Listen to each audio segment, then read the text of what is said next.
Hey, welcome to Mineral Talks Live, the weekly live webinar that brings you in-depth and in-person interviews with the mineral people from around the world.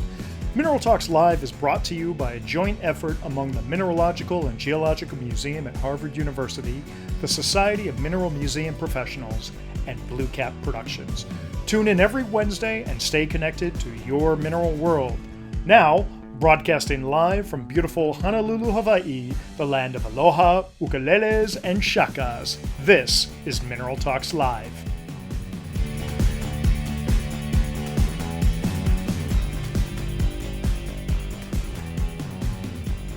Hello and welcome to another episode of Mineral Talks Live. Thank you all for joining us.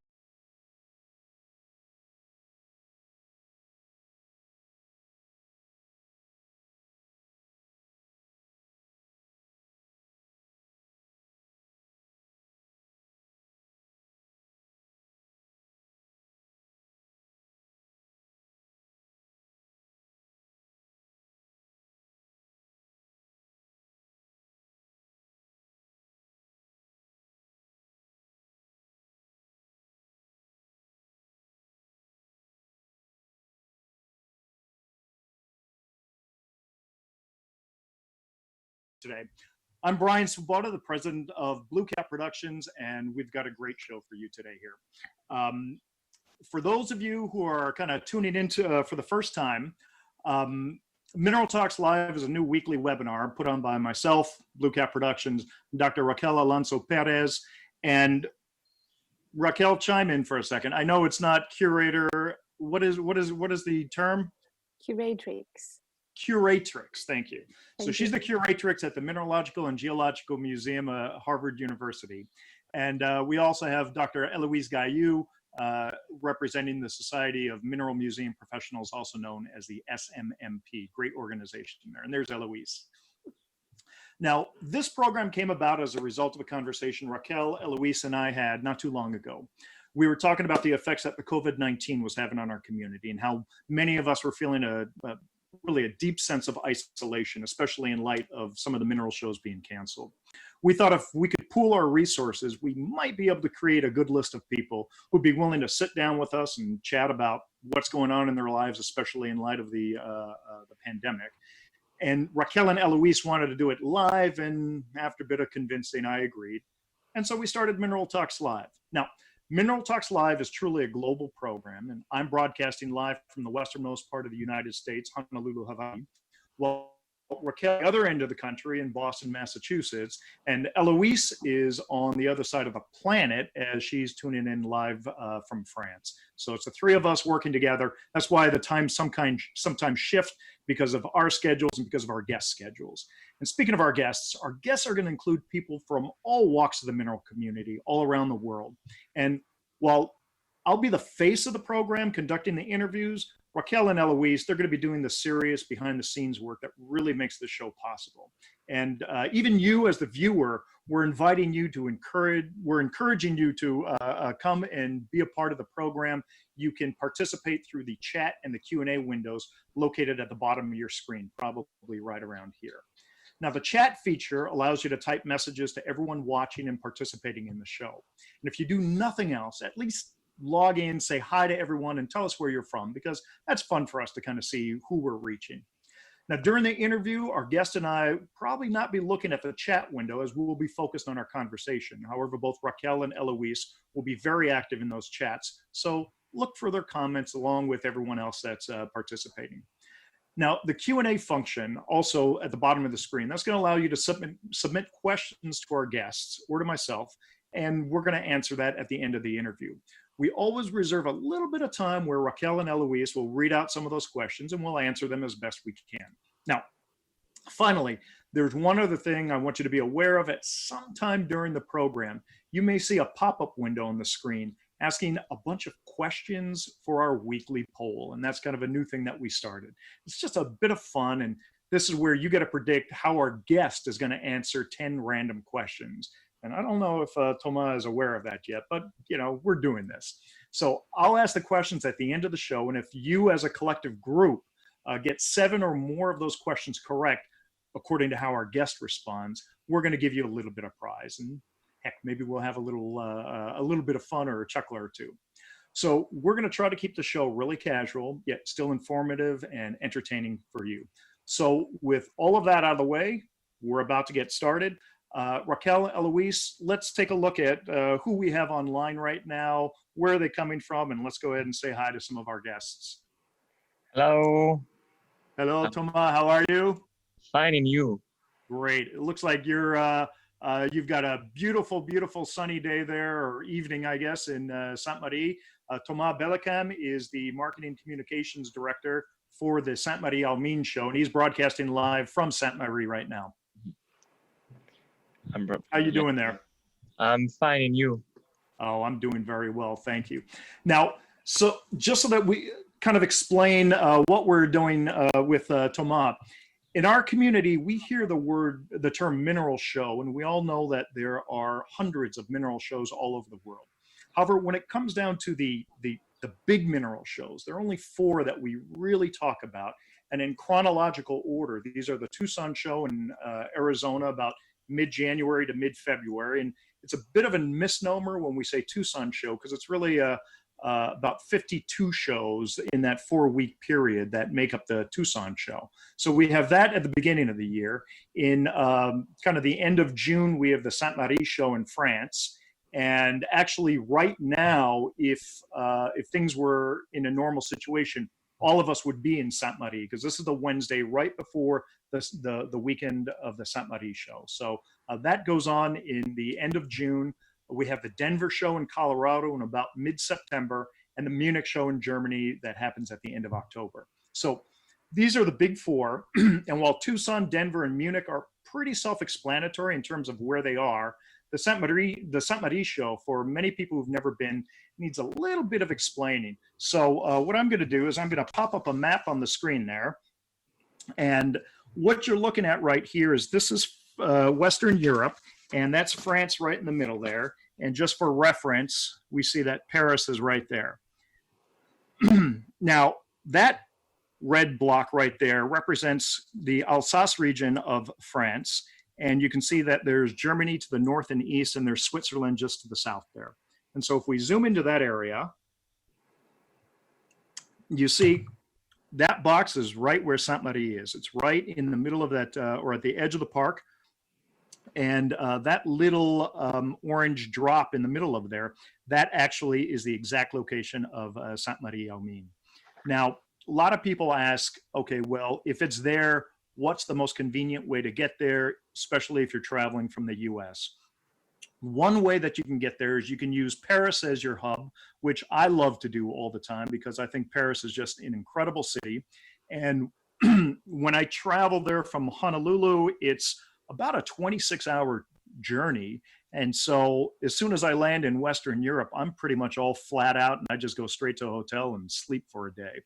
But Paris is great because if you tuned into our first program, you will have seen Eloise Gaillou walking through the Paris School of Mines, which is one of the 3 great mineral museums in Paris. So it's a wonderful place to visit. It's a, you know, if you get a chance to visit all 3, it's wonderful. Plus, I mean, you do everything else that's in Paris.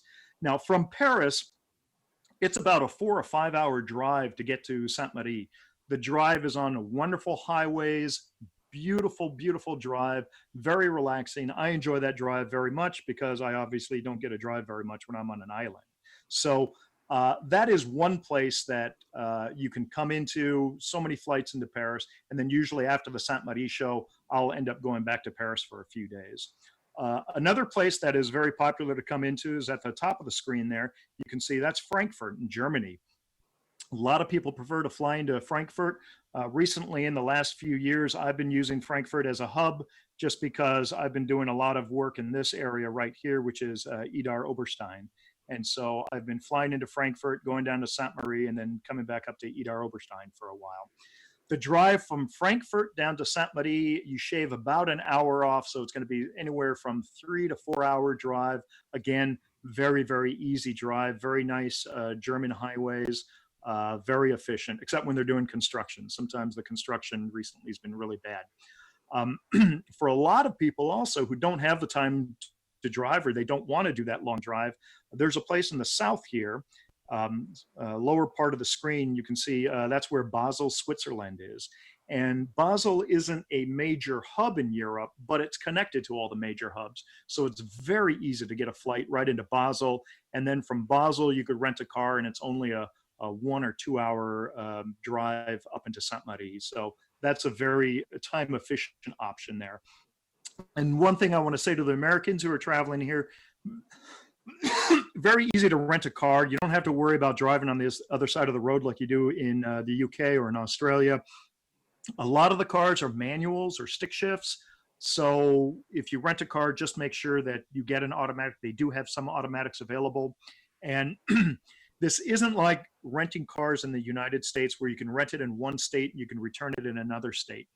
You can do that in Europe, but a lot of times you're going to pay some extra hefty fines that exceed actually the cost of renting the car by 2 or 3 times. So if you rent it in Frankfurt, you can return it in Paris.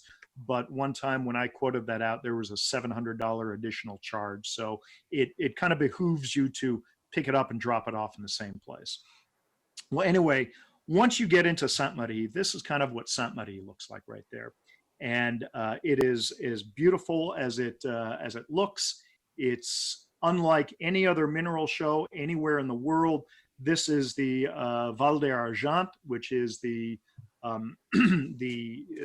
Valley of Silver, and very, very, very kind of famous area in France. And let me see if I can get the pointer up. This right here, that is the theater at Sainte-Marie. That's kind of the hub of all activity. And right there, those are the steps. And we're going to go a little bit into that a little bit later. And so with that, I'm very, very happy to introduce our guest, Toma, live from Sainte-Marie. How are you, my friend? I'm fine, thank you. I hope that everyone will understand me because the French when they are speaking in English, it's not easy. But I hope that people will understand me, and I will give some reason, a new reason to come to Sainte-Marie next year and to visit our show, which is amazing. And if you never come to Sainte-Marie, you have to come to see because it's beautiful. Well, Toma, I don't think that your accent is a problem. I personally love hearing that French accent. I beg your indulgence because I know that when I say words in French, I absolutely butcher the pronunciation. So it goes both ways here. Now, Toma, you are like all of us here at Mineral Talks Live. You're very involved in the mineral world, yet you don't have a personal connection. Or rather a collection. However, you have been involved with Sainte-Marie and the Sainte-Marie show ever since you were a little child. And also you have a family that's been very involved in the mineral world in the Val d'Argent. Could you talk to us a little bit about your childhood growing up in Sainte-Marie? Yes, of course. So as you say, I work for the show and I'm from Sainte-Marie. So I was born here and I grew up. So in my family, in Sainte-Marie, you have some people who are very linked with minerals.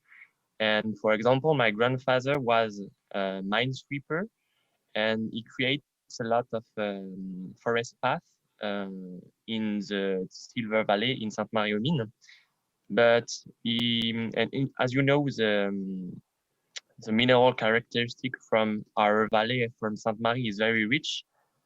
He finds a lot of minerals when he works to create this forest paths, but he never collects. And for me, I do not start a collection, but have something with me, a little boxes, because when I was child, it was very interesting. Mineral was always fascinating me, and I start a little collection. And I will always remember when I go to the Sainte-Marie show for one of my first time, I go to Alain Carillon, who is one of the famous meteorite collector, and he gave me, this is the original boxes from that I have. And you've saved the label, I hope. Yes, I have the label here, Good job. and it's a concrete. Here, this is the label, and Perfect. this is a meteorite. And for me, I will always remember this moment when I receive a meteorite. So it was just amazing. And now, when I know how much Alain Carion is renowned in the meteorite collection, I'm very proud to have this mineral with to have this meteorite with me.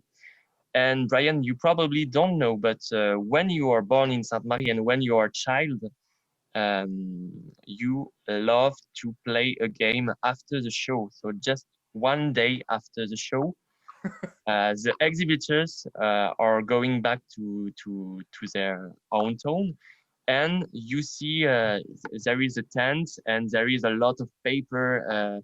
People just left, and it's a big.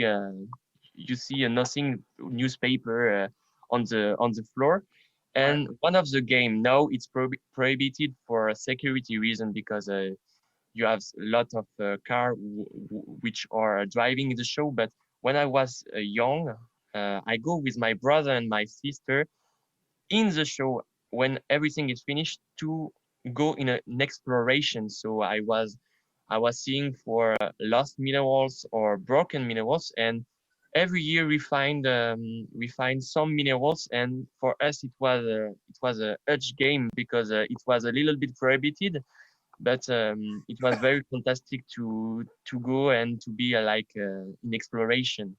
So So there was a little bit of danger. There was a treasure to be found. You're basically a field collector.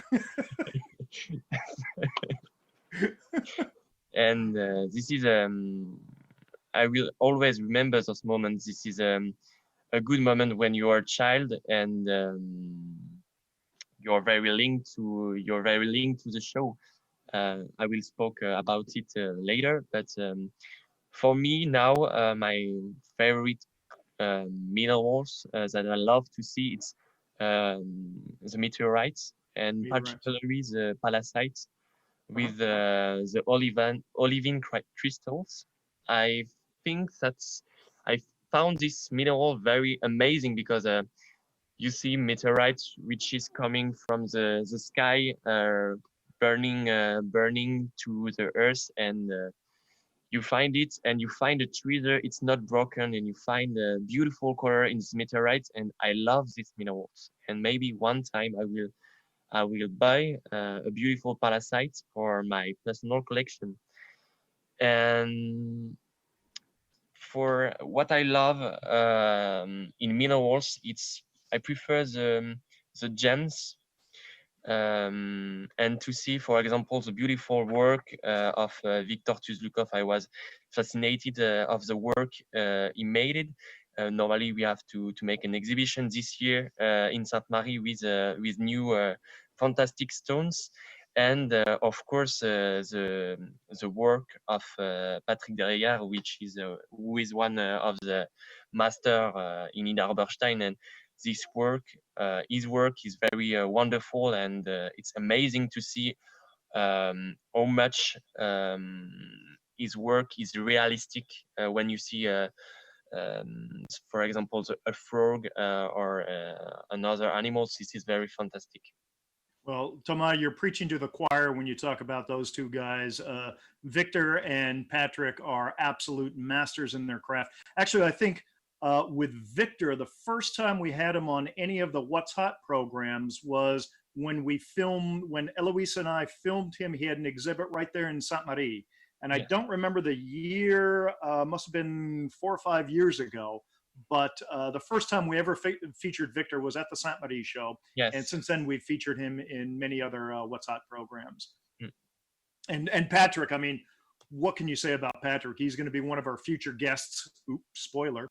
But Patrick and I have become very good friends over the years, and that's the main reason I've been spending so much time in Idar Oberstein over the last few years. Patrick and I are working on a bunch of things together. So both great people, wonderful people. Yeah. So your taste is right on. But when I see the work of Patrick Derrière, I discover it on the social network, and when I see this work, I said, maybe you need to be in Sainte-Marie uh, to exhibit his minerals, because it's so fantastic and he do a great job. So for me, it's my heart, my yeah, my what I prefer in the moment. Yeah, no, absolutely. Well, we can talk about that a little bit later. I know Patrick and I were working on a special program for you guys over at Sainte-Marie that hopefully will come next year. Okay, I will be there.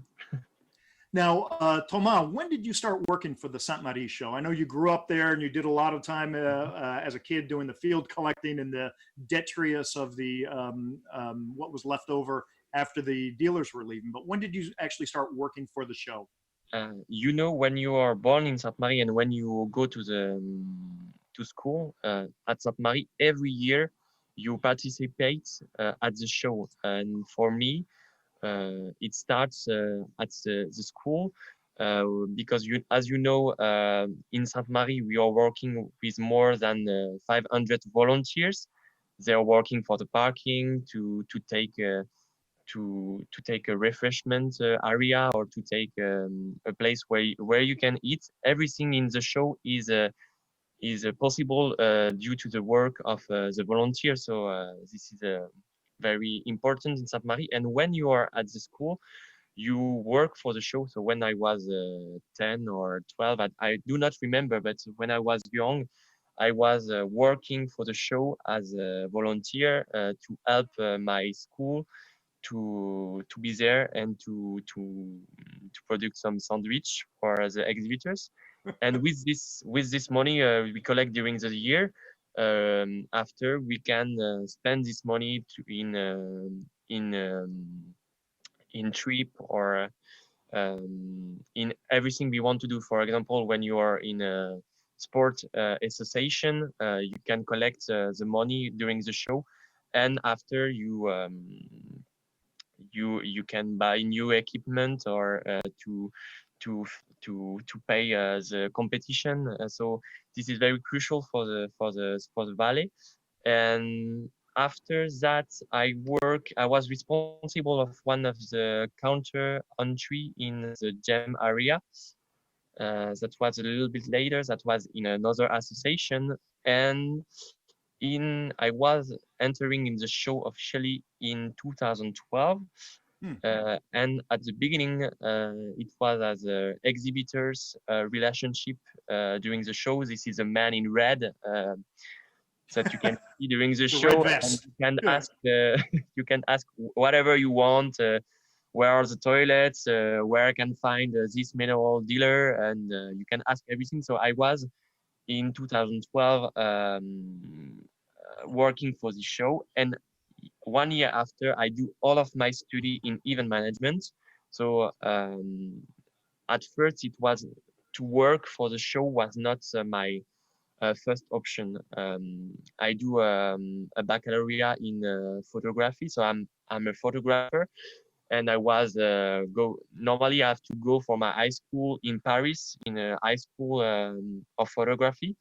Okay. And when I start to work for the show as responsible for the exhibitors, I love the feeling to organize events, and I think that it was this way on photography, that to photograph moment of event, or like for example a wedding. This is so Right. exciting, and I go to the team and I say, okay, my study are finished. I can uh, do other study in event management if you want, and can work for you. And I always remember Claude Abel saying me, okay, if you find a school, okay, you can come to the team. And I start in 2012 in the team That's great. So officially. you were already going to high school in Paris, and you talked to Monsieur Abel and said, if I study event management, I can come work for the show full time. And he agreed, and that kind of started charting your course for the future, correct? Yeah, it's correct. Yes. And it was very excited to make it. So you know, I take this decision in 1 week. Normally, I have to go to Paris. I have to find an apartment, and in 1 week, I say to my parents, "Okay, I will not go to Paris. I will work for the show." And they told me, "You're crazy." Are you sure?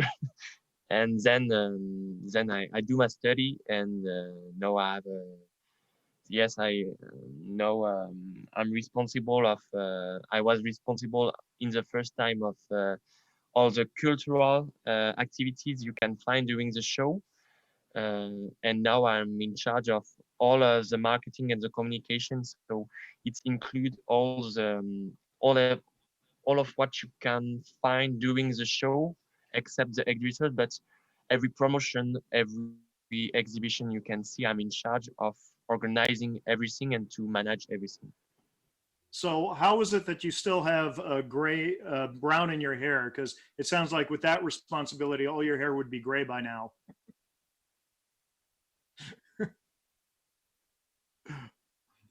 So you are the man. There's a little bit of gray maybe. So also when we visit some of the other shows and we see the banners and the advertisements for Sainte-Marie, you're in charge of all of that as well, correct? Yes. Okay, all right. Now, Sainte-Marie itself has been very, and kind of the area around Sainte-Marie has been very important for the mineralogical history of France. Tell us a little bit about the history of the town of Sainte-Marie-aux-Mines. Yes, as you say, Sainte-Marie-aux-Mines is very renowned scientific place because Sainte-Marie has had an historical story with minerals. Here in Sainte-Marie, we discovered more than 1,000 different mineral specimens in our valley. So this is just amazing, and this is for France, it's one of the place where we find so much mineral here. Wow. And in Sainte-Marie, so it's Sainte-Marie-aux-Mines, and the story of mine because we discover a lot of mine here, and in particularly silver, copper, and arsenic. And do you see my screen sharing now, guys? Yeah, we're looking at some old pictures of I guess the Sainte-Marie. Yeah, so do you like Thomas, you can keep on going and I will show the viewers a few photos if that works by you. Yeah? Yes. So this is the history of Sainte-Marie. Before to be renowned for the show, Sainte-Marie has a big story about mines, and everything starts at the 9th century. And when we find a silver vein, and we find a big silver vein in 1551. And at this time for Sainte-Marie, it was the golden age because Sainte-Marie had more than 2,000 miners who are working from the mine. So Sainte-Marie was an industrial valley. And as you see on the pictures that Eloise show, you see here the miners, pictures of the miners. And if you come to Sainte-Marie, for example, if you go to the Place Cueillefert, which is a beautiful white place with beautiful building, and you can find a big block of galena, which show how much the Sainte-Marie Valley was rich, and it's a block which is more than 600 kilo. So I don't know the translation in pounds, but it's a huge pieces, and the year after year in the 19th or the 20th century, you always find silver and arsenic in the mine, but not a lot to give work to the miners. So the activity is going down, and everything stopped after many crash in the mine. And the Second World War make the official stop of the mine exploitation in Sainte-Marie. And now you can always come to Sainte-Marie and visit this mine. You have a beautiful, maybe we will talk about it later, but you have the beautiful Tellure, the park in Tellure. Oh yeah, no, that's a wonderful place. We've been there quite a few times. Eloise actually, she rappelled down a shaft in Tellure. Yeah, I tried. You did great. And you can visit a lot of mine here. There is an association which is called ASEPAM, and you can visit during the show, which is we have a mine near the show, only 200 meters, and you can visit mines and to see the work of the miner in the last centuries. And the show began officially in Sainte-Marie in 1962. And wow, after so this year would have been the 58th anniversary of the show. Yes. And what we're looking at on the screen there is the inside of the theater. You remember back when I was showing the maps, I showed the exterior of the theater. That's the inside of the theater. No longer are people up on the balcony there, but all down on the floor there. It's filled with dealers, not too different from what we're seeing here, except the booths are a little bit bigger. And I believe this shot is being taken from the stage, which is now occupied by Crystal Classics from the UK, our friend Ian and Deanna Bruce.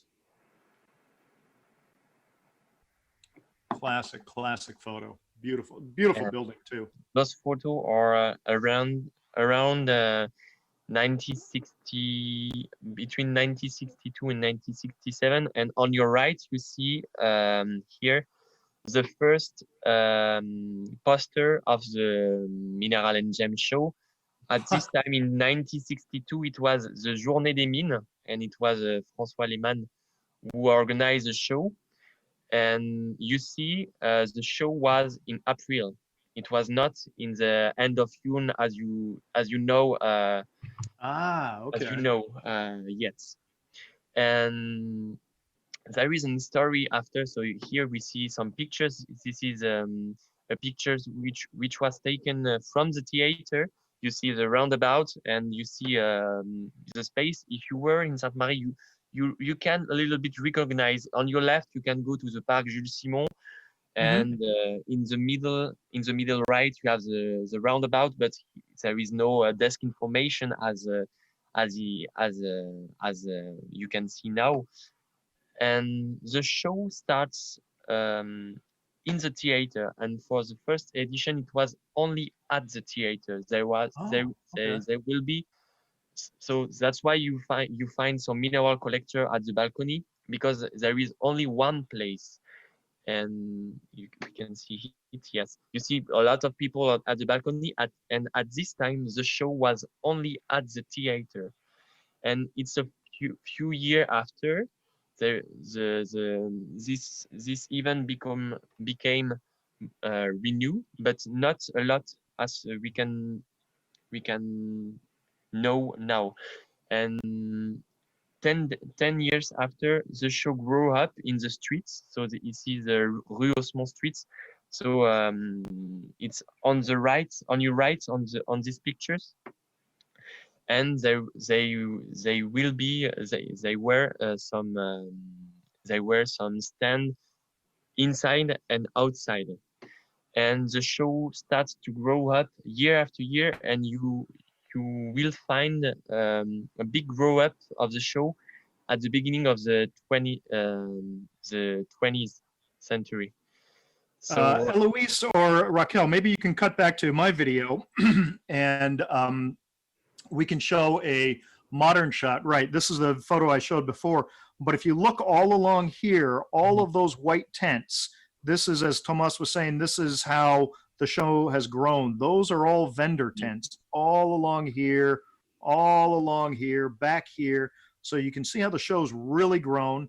Again, here's the theater, and it's still going on in there. And this shot was taken, I think, back in 2016 by our friend Toma over at Spear for Minerals.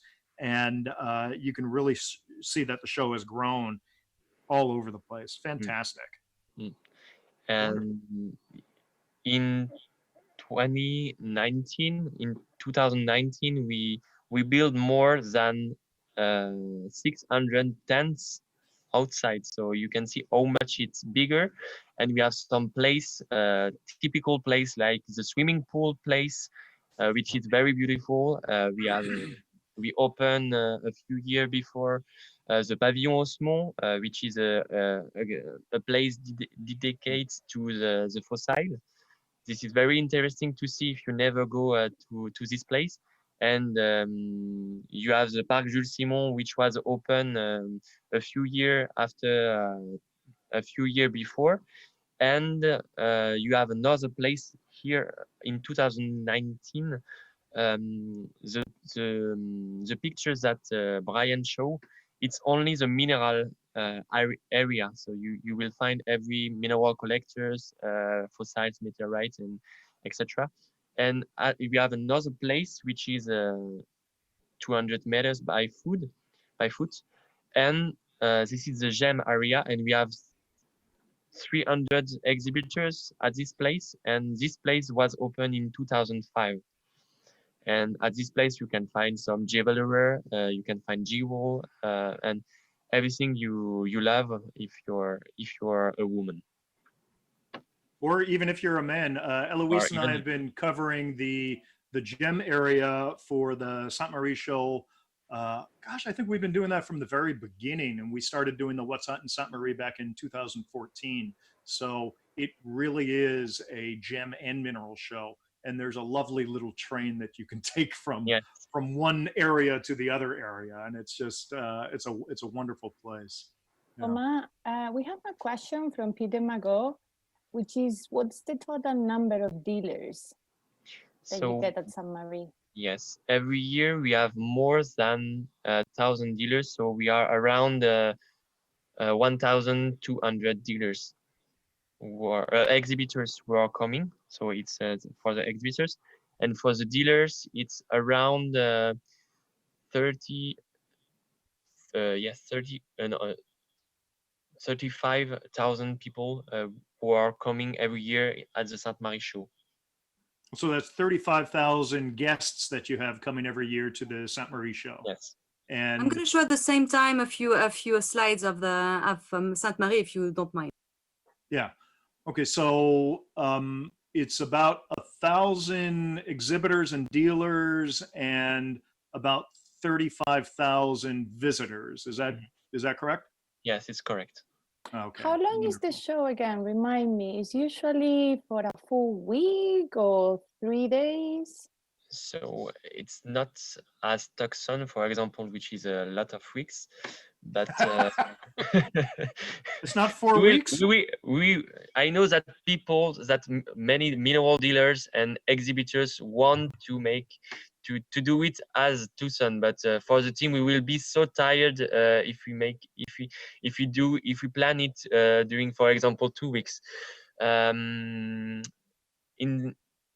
last year, the show was open 5 days. It's during 5 days, so we have 3 days dedicated to the professional days, to the professional dealer. So it's from Wednesday to Friday, and after from Saturday to Sunday, it's a public days. And you have a family, and you have all the mineral lovers who are coming to the show. But a few years before it was only 4 days, but since a few years, I cannot remember when, but it's not 3 or 4 years before we make the show during 5 days. Fantastic. And Toma, I know you and I talked about this, and I want to show the audience this book right here. This is a wonderful book that was put out, I think, in 2015, maybe. Alain Martad, our good friend, he's also very important in putting together your prestige exhibits. He wrote this book. It was published, and this is a book on Sainte-Marie-aux-Mines. It's a fantastic book that shows all kinds of photographs of the different minerals that are found there in Sainte-Marie.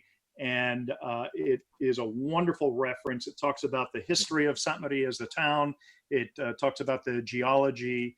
It is published by Louis-Dominique Bell, who also does Le Reine Minéral, which is the French magazine, a French mineral magazine. And so this can be ordered directly off of his site. I think the cost is 40 euros. 45. Is it 45 euros? Okay. And then this can also be found in America. You can find this on the lithography site. That's the site or the company that Gloria Stabler runs. And she does the wonderful Lapis magazines. And this is available directly from them, so you can order them. This is a wonderful book, German, or rather French, English, and German. So all three major languages covered there, and just an incredible resource, hardcover book, and absolutely wonderful. Yes. We love this book. An We don't amazing mind giving a book, plug to our and, friend. we were very proud to participate, to collaborate, to write this book with Alain Marteau. It was the cooperation of Claude Abel and Alain Marteau for writing this book, and it's a very beautiful book. You will not find a lot of information about the show, but you will find a lot of scientific and geology information about Sainte-Marie, and you will find how much Sainte-Marie is rich in minerals. And I hope that when you will listen this book, because it's in English or in German, you will want to know more about us, and that you want to come to Sainte-Marie maybe next year or in a few years. Well, I think anyone who starts learning more about Sainte-Marie, they get hooked by it. And among the people in the mineral world, Sainte-Marie is kind of the little gem of the big four mineral shows. Absolutely a fantastic show. So much fun. There's another thing that you do that I absolutely love. Every Thursday, Yes. you guys throw a huge party, and we're looking at some footage here from, I think, last year's show. And you throw an entire party that no one else in the mineral world can possibly compete with. It's absolutely so much fun, great time. All your guests drink and dance, and you guys provide a great dinner, and we've got this great music show. Tell us a little bit about that show and how that started. Yes, you made a good resume of if you never come to this party, you cannot feel the party and how much we have fun during this night, because it's crazy. It's absolutely crazy. And the idea, you probably don't know, because I don't know if you were here, but in 2012, we created the party in 2012. Oh, okay. And it was for the first time, it was at the Parc Jules Simon. So So it's much smaller. This area was empty during the show in 2012, because they are not the Parc Jules Simon area that you can visit now with many exhibitors on this place.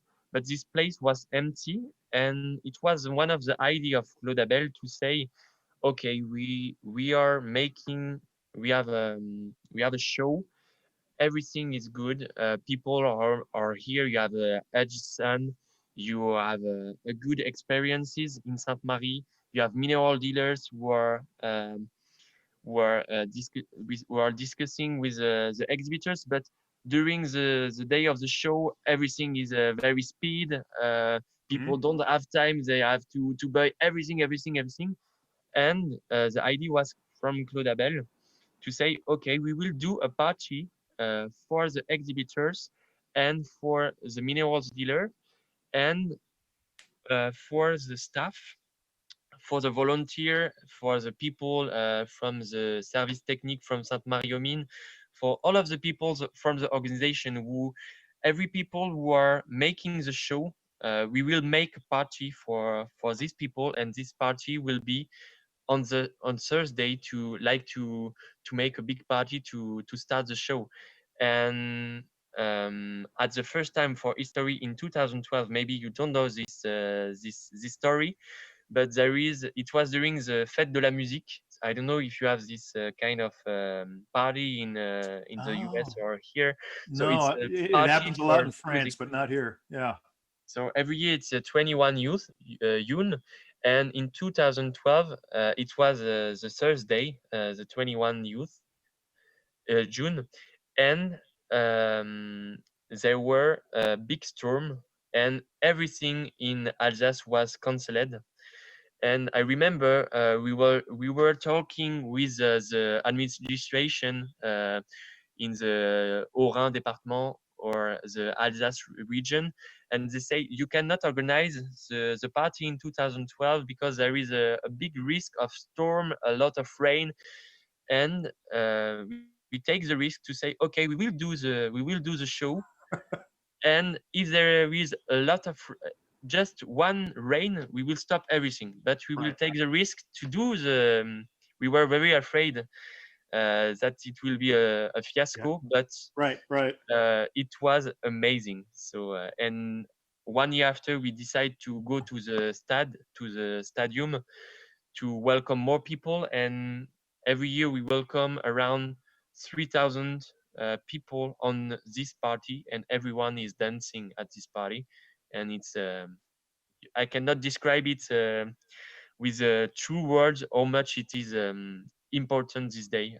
And I'm very when we take the decision to cancel the show, my first meeting was for this party. I will not have a party tomorrow evening, and this is very sad, but this is one of my favorite moments for the show. I love to work for the show, and every year I'm waiting this Thursday's party because it's amazing.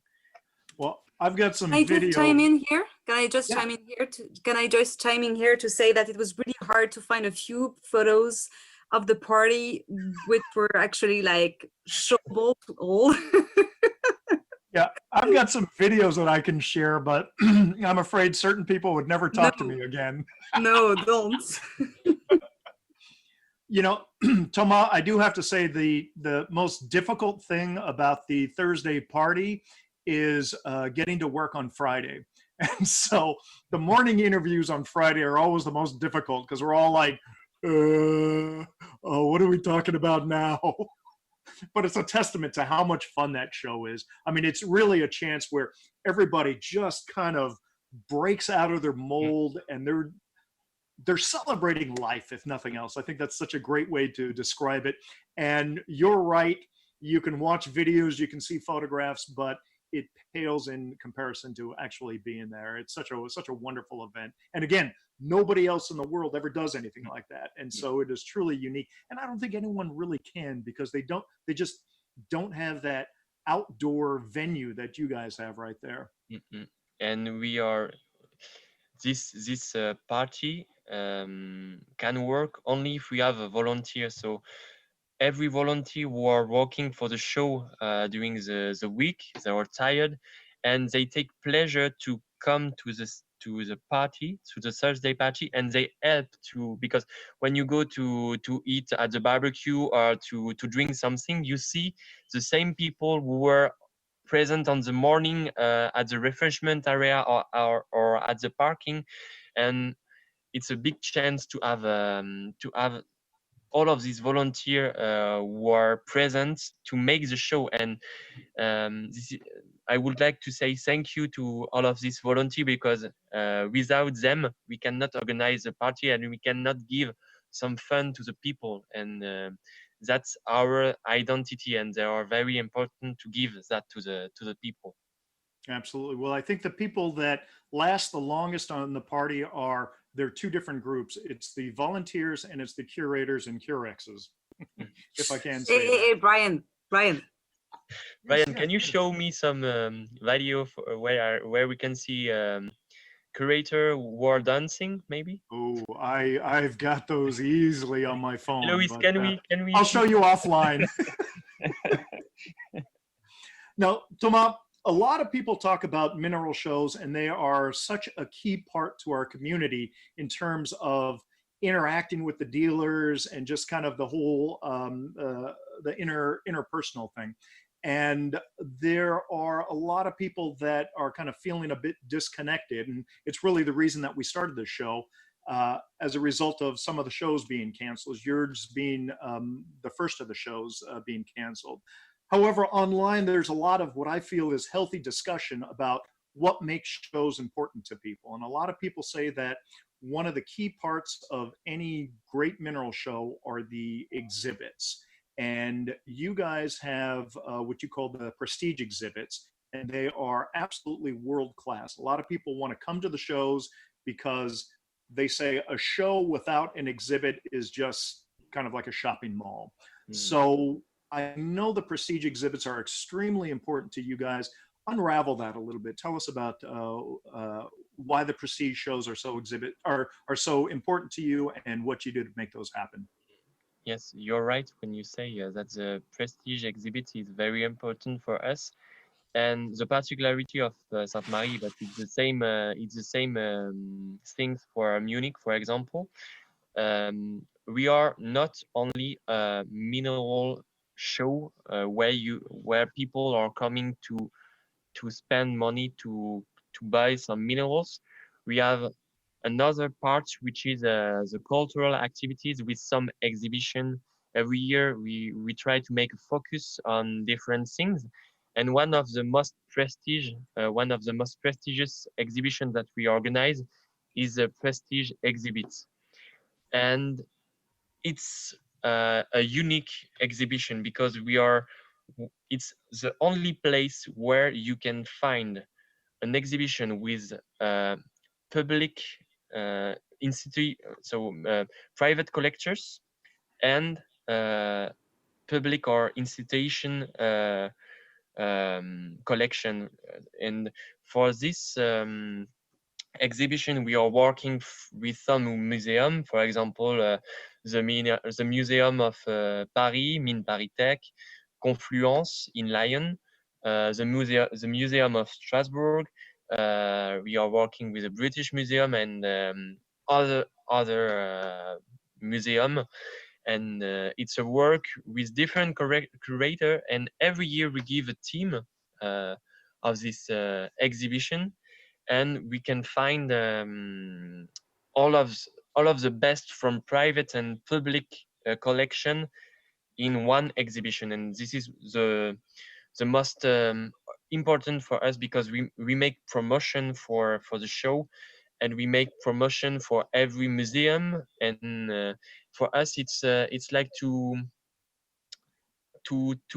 give to people, okay, you can find this treasure. If you go to Strasbourg, you will find these minerals, and if you want to discover other minerals from this quality, you have to go to Strasbourg, for example, or to Mine Paris Tech. And on the pictures we see that Eloise show us, we have one of my favorite exhibition was the exhibition about wine and stones. And this exhibition was in 2016, if I do not do a mistake. And for this exhibition, we were making a public exhibition, which is where you can find, for example, a color in the mineral, and you can find the same color in the wine. And for this exhibition, we do a great job with all of the museum, and Alain Marteau did a huge job. And every year we see Alain Marteau here, he do a great job to make this exhibition perfect. And for this exhibition, we were working with all of a selection of a worldwide wine selection. So we were searching wine in Alsace, but we were going to Mexico, or to the United States, or to Australia to find wine. And this was a very, very pretty exhibition, and I keep a good memories from this exhibition. Well, I love your special exhibits, your prestige exhibits. I remember, I think it was in 2018, your theme was volcanic minerals. And my friend Eric DiCarlo, who's also the co-host of What's Hot in Sainte-Marie, he and I were able to put in an exhibit of minerals from Hawaii. And so that was the first time that exhibit was ever publicly displayed. It then went to the TGMS and we expanded it. Peter McGaw got us a couple of really great cases and we doubled the size of the exhibit. But it's not just European things that are on display. You guys are open to any idea, and I think it's absolutely wonderful. I love covering the prestige exhibits every year. And for us, it's an honor to present every year this exhibition. And for this year, the theme was Paragenesis, and of course we will organize this exhibition in 2021. And Alain Marteau is already working hard on this theme. It will be one more time amazing. Well, you bring up a very, I think, a very important point right now. As everybody knows, in May of this year, you made the very, very difficult, but I think the very correct decision to cancel the 2020 show for Sainte-Marie-aux-Mines. And I imagine it was a very hard decision to make.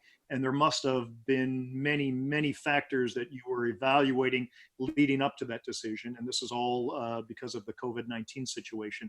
Can you tell us a little bit behind the scenes view of what you guys were evaluating and what you were tracking that finally led you to making that decision? Yes. So as you said, it was very, very hard to take this decision, but it was a good decision. But when we take this decision to cancel the show, we have a special things to all the mineral exhibitors, to all the exhibitors, to all the people who are living here in Sainte-Marie from the show, every restaurant, hotels, every volunteer, every association, everything. But it was very difficult to take this decision. And if we can do a flashback of this decision, when we go to Tucson, we see the first signs of the COVID-19. Right.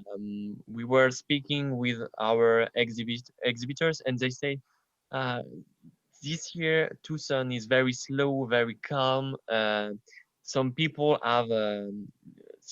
lost around 50% of their business in Tucson. Yep. And we were very alert. We were very shocked by these sentences that they gave us. Mm-hmm. And during the Tucson show, if you remember, it was only the pandemic was only in China. It was very concentrated in China. Right. We say, okay, maybe it will come to, maybe it will travel to France or to Europe or to the United States, but it will not be tomorrow, and the show will take place as usually. It will not be a problem. And when we came back in France, at this time it was the middle of February, we see that we have some little cases in France. And at the end of February, we see that the situation turns over, and it was a very crazy situation. And we see that it began more day after day. It became more and more dangerous. The pandemic grew up in France, and probably you don't know, but our organization is a society. We are organizing other show, not mineral show, but we are organizing some other show. And in March, normally we plan to organize a show about fashion and textiles. Okay, now, just so that people know, that was another big industry for Sainte-Marie-aux-Mines. Yes. After the mining went down, there was a resurgence of life in Sainte-Marie because of textile. It became a textile focus for France. And at this time, so the show must go at the middle of March.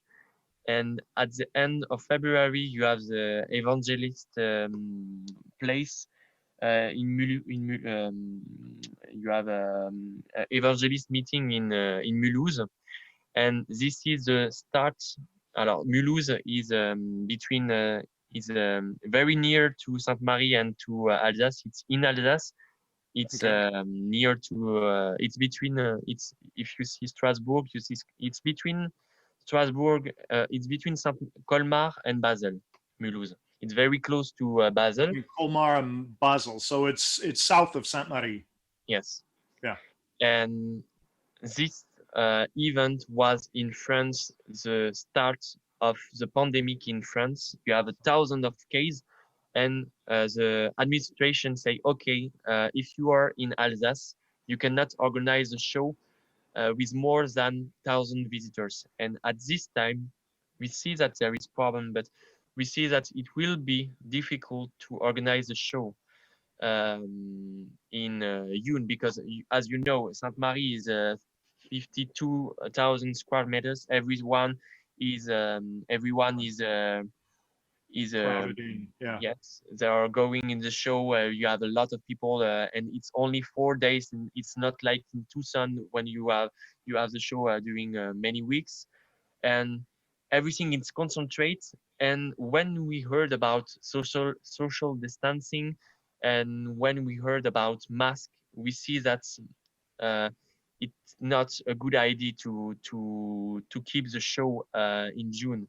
So at this moment, with the organization, our first priority is to organize a show which is safe, where people we can be sure that people will be safe with no risk of pandemic. And we were the lockdown start just after, in the middle in France. The lockdown starts in the middle of March, and we say, okay, we will see the evolution of the situation, and we will see it. And after we will make a decision. And at the end of April, the pandemic was just under control, and we say, okay, we have a plan to report the show, maybe to make a little show in end of July or end of August. But in fact, at the end of April, we see that the situation is under control, and it was better to cancel everything. So we take this decision. It was a very, very hard decision, because we were thinking about all of the exhibitors and all of the, and I will send my wishes, because it's not easy for all of the organizer who makes the decision. It's a nice decision to cancel the show, and I have my wishes, for example, for Dave Weisman. And for the moment, we will not see how the pandemic will go in Europe or international, but we don't have an idea about it. But for us in our company, normally we organize another big show around patchwork. This is textile events, and we are waiting around 30,000 people. And for the moment, we don't know if we can organize. And I know it's very hard to think about it. And I will send my wishes to Christophe Keilman, because for him, I know that it's a hard decision to say if they want to organize. And I send all of my wishes that the Munich show will go, and in a safe situation. But for us as organizer, it's very difficult to work in this situation where we have any information about Absolutely. the evolution of the pandemic, and it's very difficult. Right, Well, I would have to chime in here. I'm sorry, but we have been here for over an hour. I think we have to wrap up. People are leaving, because we said it would be at most 1 hour. So, whoops. and if I leave you back to it, first of all, Toma, you have to shrink the screen where you see Paul, because you're not supposed to see that.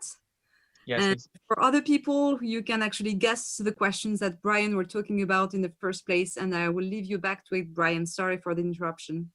Okay, Toma, no problem. You're in your office right now there in Sainte-Marie. Why don't you take us outside? We could walk over to the theater, and maybe you could tell us a little bit about what you're planning for 2021 while you're doing that walk over. Okay, no problem. Yes, I will do it.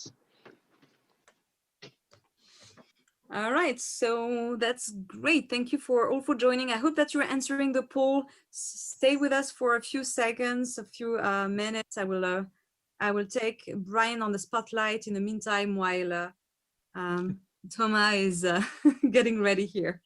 Well, it's, as Toma described, it's a very, very difficult situation for any show planners. And we wanted Toma to have a chance to talk a little bit about that. As many people know, the Denver show was also canceled, and the Fine Mineral Show Denver, Dave Wasteman show, was canceled as well. We will have Christoph Keilman on the program sometime this summer. We talk about the latest, what's going on with the Munich show. I had a talk with him the other day, and he's being very positive, and it sounds like that's going to move forward. It might be a EU show only because there are still restrictions in place for Americans traveling to the European Union. Just yesterday, I think it was announced that although the EU is going to open up July 1st for a lot of travel into the EU, America, because of our resurgence in COVID-19 cases, we are currently on the no travel list for the EU. So we're going to have to see what happens. And there's Toma. Wow, you look great in that sunlight, man. Yes, as you see, we have a beautiful weather, and we do not cancel to order the sun for this edition. And here we say, okay, we will not cancel to have the sun and to have a very hot weather. And here, so our office is just here. Okay. Just here. So we are in the middle of the event during June, and here you can see here so empty places. Oh my God! This is like parking, and here you have the Prestige exhibit. Here is the main entrance of the Prestige exhibit, and now I'm going to the theater. Now that area is usually filled with tents. Yes. There's a small corridor that goes down towards the Prestige exhibit, but you have exhibitors on the right, on the left, and that parking area where that car is filled with a maze of tents in there. It's incredibly well organized, but lots of people. So what's going on for 2021? What are you planning for next year? For next year, we are planning to organize a show as usual. So we have the chance to be public. So we are working in a society. So we will not have problem for next year to organize a show in the same condition. Maybe we will have some restriction, like maybe, I don't know if people were wearing the mask or not, but we will organize a show in a safe condition. But there is no risk to cancel the show. For the moment, there is no risk of cancellation of the 2021 show. Fantastic. So here you see here is the entrance with Bar Le Foch here. Foch is that here. is so weird to see a car go through there. And here you see the theater. There's the theater. Everything is empty. Now the interesting. What's that? It's a lot of room there. Usually we barely can walk. This year is very calm, and as you see, here's the theater. Oh my God. You know, for those of you who haven't visited, the theater is always kind of the favorite meeting place for anyone. If you're going to meet with someone, you say, oh, let's meet at 3 o'clock on the steps of the theater, which is right behind Tomas's left ear there. We just chime in again, sorry, because I have a few people asking questions about the program for kids. Okay. So I'm just going to share quickly my screen so people can see actually that they have a nice, huge program with kids. So just 3 pictures to illustrate that. And I know that Toma was in charge of the program as well. So for people who are interested, he can tell you much more after that, after we are done. Okay. So yes, it's right. The cultural activities is very important for us. and for us, the children are the future for the show. So for us, we cannot imagine to organize a show without thinking about the young people and the child. So we decided in 2012 to organize special days for the kids with the school, and it's during the professional day. So it's from Thursday to Friday, and we are welcoming all of these people at the Parc Jules Simon. And every year we are welcoming more than 1,000 children from schools at the Parc Jules Simon to have some information about to be touched by the mineralogy, and for us it's very important. It's very important to prepare the future. So we are seeing every year to propose to these children some activities, like for example when they are searching some gold into the water, on when they are discovering fossils. For us it's very important to develop it.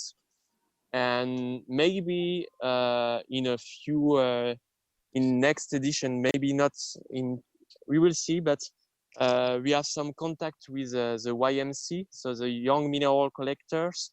This is principally on Facebook, but we were in contact with them, and we say, okay, if one day we will give you the opportunity to give you, like in Tucson, for example, when you see at the main show, the showcases dedicated to this YMC, are you interested to come to Sainte-Marie to exhibit and to make the promotion, to see that, okay, mineralogy is not only, it's young too, and for us it's maybe one of our next project for the next years.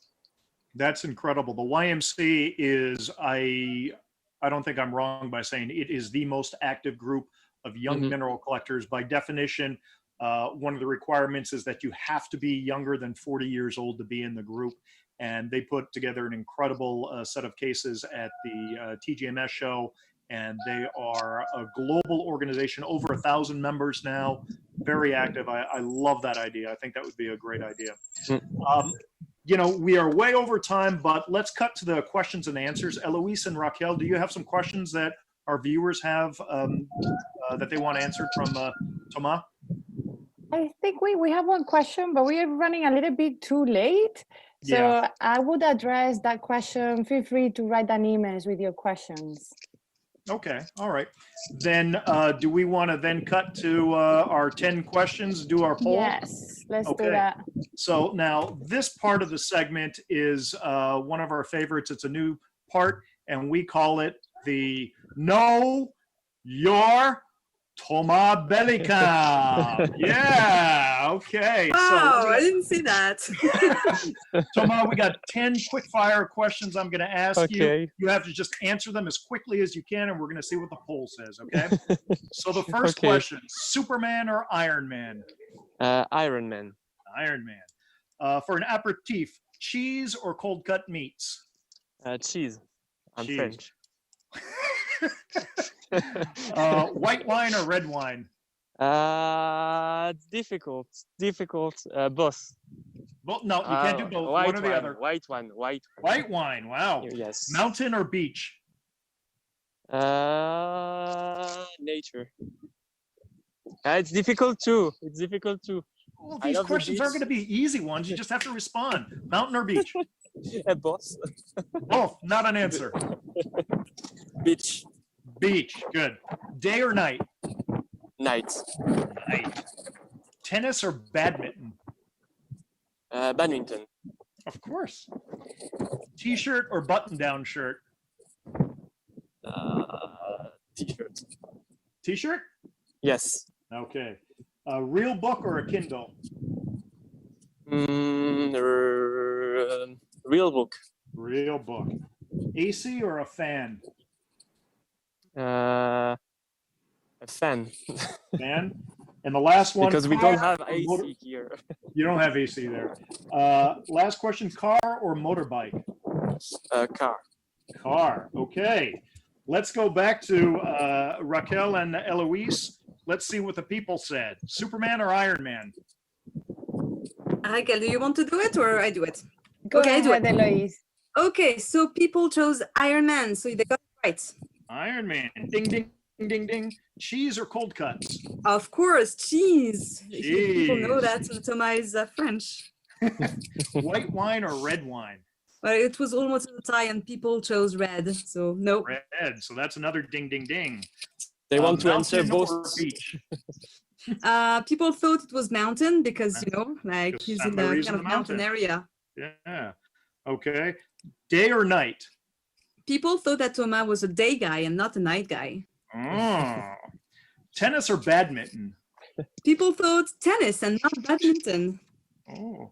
But you know that Toma is actually a professional or almost professional badminton player, from what I heard. Okay, there you go. Now you know your Toma Bellicam.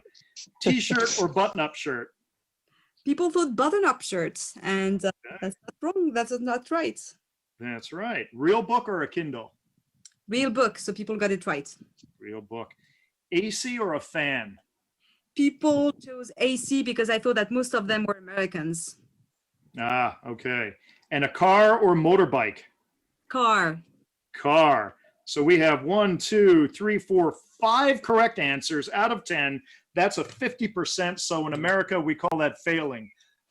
But we're going to give everybody the prize anyway. So everybody, what we're going to give you right now is if you go to the website below, the mineralfilms.com/WHIS, you're going to have access to all to 5 of the 6 What's Hot in Munich or Sainte-Marie's that we've done from 2015 to 2019. Keep your eyes peeled on that area. 2014 will be posted in the next few weeks. So if you're interested in Sainte-Marie, you want to see what it's all about, that's a really great way for you to become familiar with Sainte-Marie overall and what it's like. So that's going to be our program. Sorry for going over. We're